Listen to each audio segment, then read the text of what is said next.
Hello friends, मैं हूं सपना और हमारे यूट्यूब चैनल पर आपका बहुत बहुत स्वागत है। तो आज हम लोग बात करने वाले हैं सिंधु घाटी सभ्यता की नगर योजना के बारे में। कल हम लोगों ने पढ़ा था, थोड़ी बहुत बातें पढ़ी थी, लेकिन आज हम लोग इससे स्टार्टिंग से पढ़ेंगे और कुछ ज्यादा अच्छे से समझेंगे, जानेंगे कि सिंधु घाटी सभ्यता में घरों के निर्माण या सड़कों के निर्माण, नालों के निर्माण किस प्रकार से होते थे और किस स्थान पर कैसे पाए गए हैं। तो चलिए हम लोग उसके बारे में जानते हैं। सिंधु घाटी सभ्यता में नगर योजना की व्यवस्था जो थी वो काफी अच्छी थी और ऐसा माना जाता है, ऐसा अवशेष के तौर पर मिला है, साक्ष्य के तौर पर।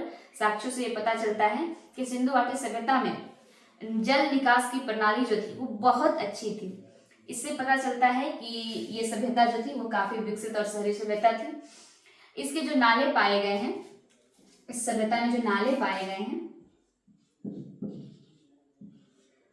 वो ये भी ग्रिड पद्धति पर आधारित है।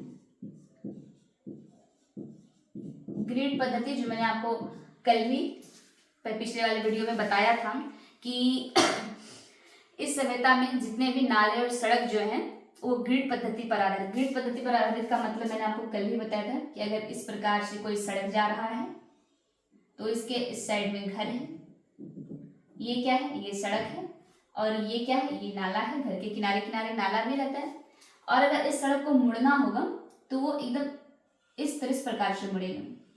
इसको कहते हैं ग्रिड पद्धति, जो कि सड़कें जो है वहां पर समकोण पर काटती थी, इसी को कहते हैं ग्रिड पद्धति। तो ये आप लोगों ने देखा, नाले जो हुआ करते थे वो ढके हुए हुआ करते थे, जो बहुत अच्छी बात है। इससे भी पता चलता है कि वो समाज कितना विकसित होगा। तो जितने भी नाले जो थे सड़क के किनारे वो सभी ढके रहते थे और सभी घरों के जितने भी गंदे पानी हैं वो उसी नालों से होकर मुख्य नाले में, मतलब नगर के अंतिम मुख्य नाले में गिरा करते थे। साफ सफाई भी वहाँ की बहुत अच्छी थी। और अगर हम ईंटों की बात करें, ईंटें वहां पर जो मकान बनाने की जो मतलब ये अनुपात था कि ईंटें कितने लंबे चौड़े और ऊंचे हुआ करते थे, तो ईंटों का अनुपात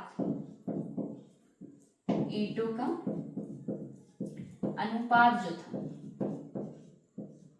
वो था 4:2:1 का। 4:2:1 के अनुपात में वहां पर ईंटें हुआ करते थे। उसी प्रकार के ईंटों से वहां पर लोग घर बनाया करते थे। क्योंकि मैं बात करूं हड़प्पा मोहनजोदड़ो की, हड़प्पा जो सिंधु घाटी सभ्यता का प्रमुख स्थल और सबसे पहले खोजे जाने वाला स्थलों में से एक है। उसके बाद मोहनजोदड़ो है, मोहनजोदड़ो, और तीसरा हो जाएगा हमारा जाके कालीबंगन।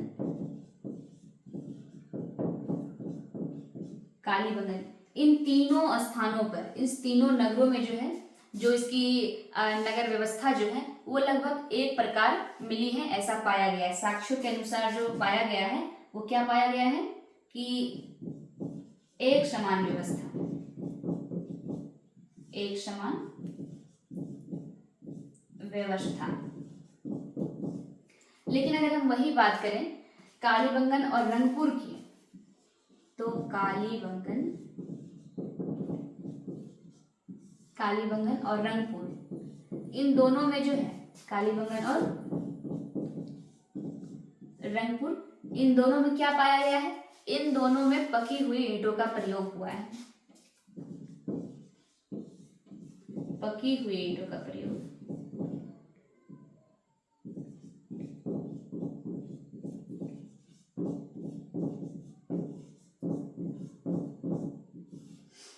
पकी हुई ईंटों का प्रयोग हुआ है।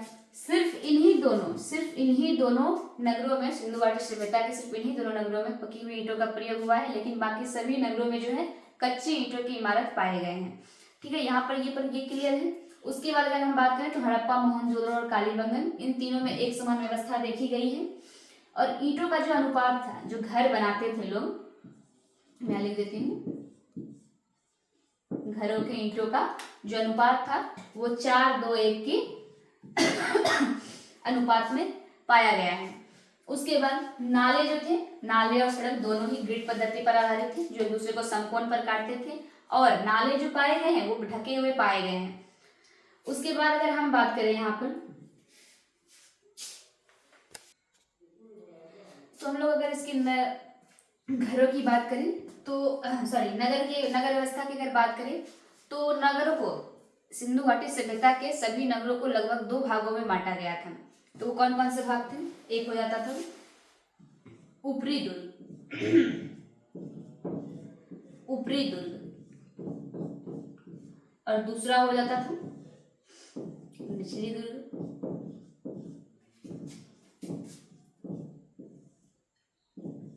निचली दुर्ग, सॉरी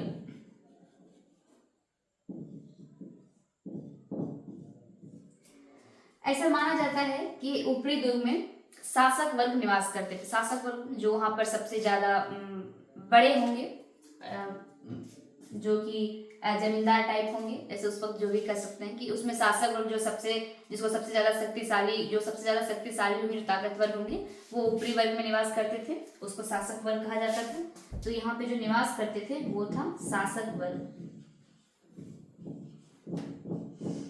और इसमें ऐसा कहा जाता है, इसमें फिर सारे लोग जो इसके बाद शासक वर्ग के बाद जितने भी लोग बचते थे वो सभी निचले दुर्ग में निवास करते थे। जैसे कि मैं लिख देती हूँ यहाँ पे, जैसे कि शिल्पकार,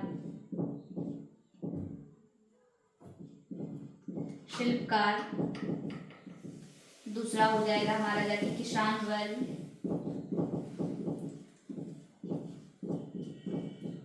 तीसरे की अगर बात करें तो श्रमिक वर्ग। इस प्रकार से जितने भी लोग जो थे वो सभी निवास करते थे निचले दुर्ग में। निचले दुर्ग में, ऊपरी दुर्ग में सिर्फ शासक वर्ग और बाकी सभी लोग आप ऐसा जान लीजिए कि सभी निचले दुर्ग में निवास करते थे। ये इसकी नगर योजना की ऐसी व्यवस्था थी। जो सबसे ज्यादा शक्तिशाली होते थे वो ऊपरी दुर्ग में निवास करते थे और उसके बाद जो थे वो निचले दुर्ग में निवास करते थे। 1 2 3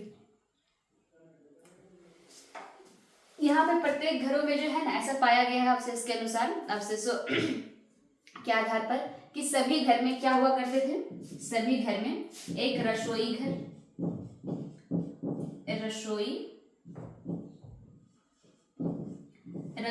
पाए गए हैं। दूसरा क्या? दूसरा मिला है एक आंगन,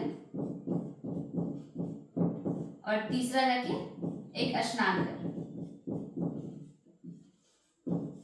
जो कि तीनों किसी भी घर में हो बहुत ही महत्वपूर्ण चीज है, बहुत ही महत्वपूर्ण व्यवस्था में से एक है कि किसी भी घर में रसोई घर, आंगन और स्नान घर होना अति आवश्यक होता है, जो उस समय के लोग भी सिंधु घाटी सभ्यता में, मतलब उस समाज में ऐसा पाया गया है। ये एक बहुत अच्छी बात है। अगर हम दूसरी बात करें, इस सभ्यता में बड़े बड़े भवन पाए गए हैं, जो हड़प्पा और मोहनजोदड़ो में जो है बहुत बड़े बड़े भवन पाए गए हैं, साक्ष्यों के अनुसार ऐसा पता चलता है। और ये इसकी विशेषता को बतलाते हैं, जिससे ये दोनों जो सिंधु घाटी सभ्यता में जो दोनों स्थल है इसके कारण भी काफी प्रसिद्धि प्राप्त किए हुए हैं। और अगर हम बात करें किलेबंदी की, तो आपको पता होगा, मैं आपको बता दूं कि सिंधु घाटी सभ्यता में ऊंचे ऊंचे दीवार थे। तो ये दीवार क्यों बनाए गए थे? दीवार, ऊंचे ऊंचे दीवारों को ही किलेबंदी कहते हैं। दीवार, ऊंचे ऊंचे दीवार जो बनाए गए थे, जो उस नगर की किलेबंदी की गई थी, वो इसलिए की गई थी ताकि वहां पर जो है ना किसी भी प्रकार के चोर, लुटेरे या किसी प्रकार के कोई जंगली पशु उस नगर के अंदर प्रवेश ना कर सके, वरना उस नगर की काफी क्षति हो सकती थी। तो उसी क्षति को बचाने के लिए किलेबंदी की गई थी। और इसके बाद अगर मैं आपको बता दूं तो सिंधु घाटी सभ्यता में सभी नगरों के सभी नगरों के जो घर जो हुआ करते थे वो सड़क और नालों की ओर न खुलकर वो खुला करते थे अपने पीछे की ओर।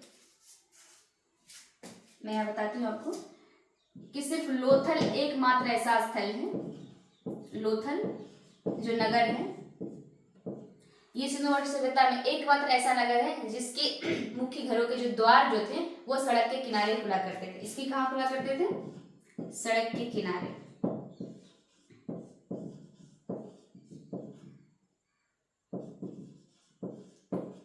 सड़क के किनारे खुला करते थे। मुख्य द्वार की बात कर रही हूं मैं, ये अपवाद में है।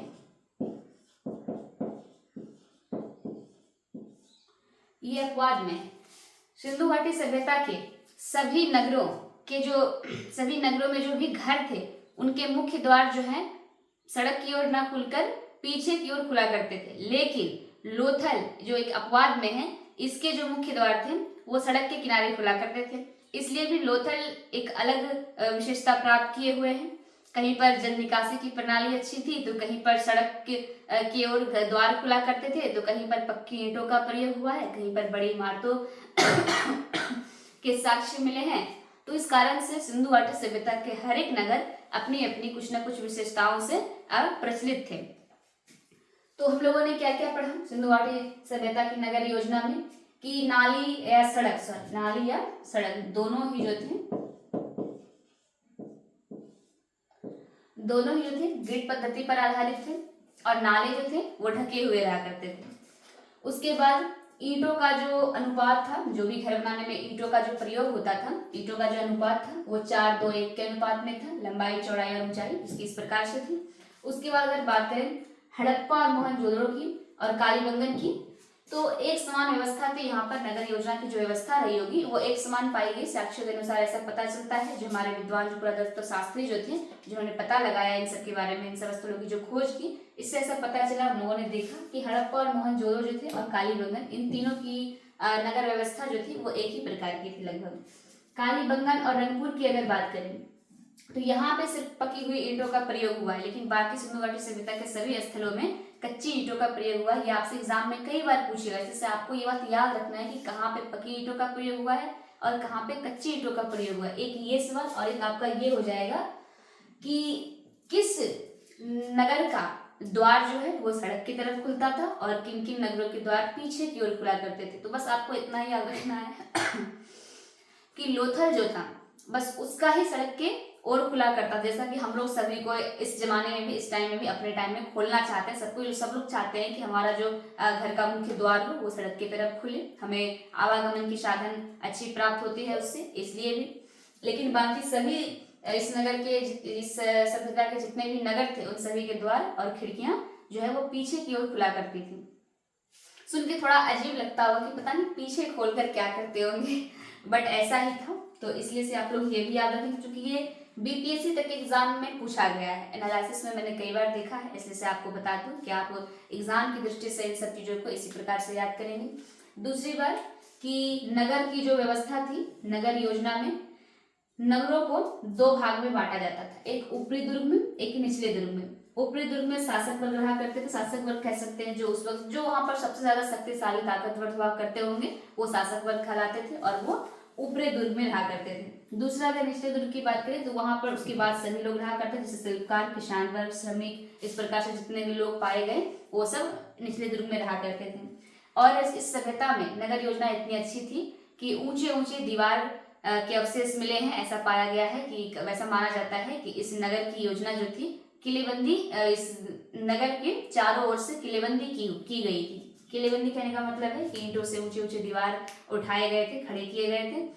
वो ऐसा इसलिए करते थे क्योंकि किसी भी प्रकार की जो चोर लुटेरे हों और जंगली जानवर हों, किसी प्रकार की जंगली जानवर, पशु पक्षी वो नगर के अंदर प्रवेश न कर सके, वरना इससे नगर की क्षति हो सकती थी और लोगों को भी नुकसान हो सकता था। इस कारण से भी अगर बात करें हम लोग घरों की, तो वहां पर घर में, सभी घर में ऐसा पाया गया है कि एक रसोई घर, एक आंगन और एक स्नान घर देखने को मिले हैं, जो कि एक अच्छी व्यवस्था होने की प्रतीक है। कि ऐसा पता चलता है कि सच में सिंधु घाटी सभ्यता विकसित, शहरी और मतलब काफी इसका जो नगर नियोजन व्यवस्था जो रहा होगा वो काफी अच्छा रहा होगा, क्योंकि इसमें जल निकासी की जो प्रणाली थी वो सबसे अच्छी थी। इसलिए से भी सिंधु घाटी सभ्यता काफी विकसित सभ्यता के तौर पे जानी जाती है। और हम लोगों ने क्या जाना कि कालीबंगन और लोथल जो था, कालीबंगन और रंगपुर पकी ईंटों का प्रयोग हुआ है। तो आप लोगों ने ये सब जितना भी चीज देखा इसको आप लोग नोट कर लेंगे, क्योंकि एग्जाम की दृष्टि से ये काफी महत्वपूर्ण है और कई बार एग्जाम में आपसे पूछा जाएगा कि पकी हुई ईंटों का प्रयोग कहाँ हुआ, सबसे बड़े नगर कहाँ, क्या कहते हैं, सड़क के किनारे किस नगर का द्वार खुलता था। इस प्रकार से आपसे कई बार पूछा जाएगा। उसके बाद आपसे ये भी पूछा जाएगा कि ईंटों का अनुपात क्या रहा, सिंधु घाटी सभ्यता में ईंटों का अनुपात क्या था, ये भी पूछा जाएगा। आपसे ये पूछा जाएगा कि किलेबंदी क्यों की जाती थी, तो उसमें आपका जाकर आंसर हो जाएगा कि चोर लुटेरों से बचाने के लिए, नगर को, ताकि नगर में प्रवेश करें ना प्रवेश करें, इस कारण से भी। तो ये सब आप लोग याद कर लेंगे। और ये ग्रिड पद्धति तो एकदम आप लोग याद कर ही लेंगे, क्योंकि बहुत ही ज़्यादा बार एग्जाम में पूछे गए हैं। नेक्स्ट वीडियो में हम लोग मिलेंगे अलग अलग टॉपिक के साथ। तब तक के लिए बहुत बहुत धन्यवाद।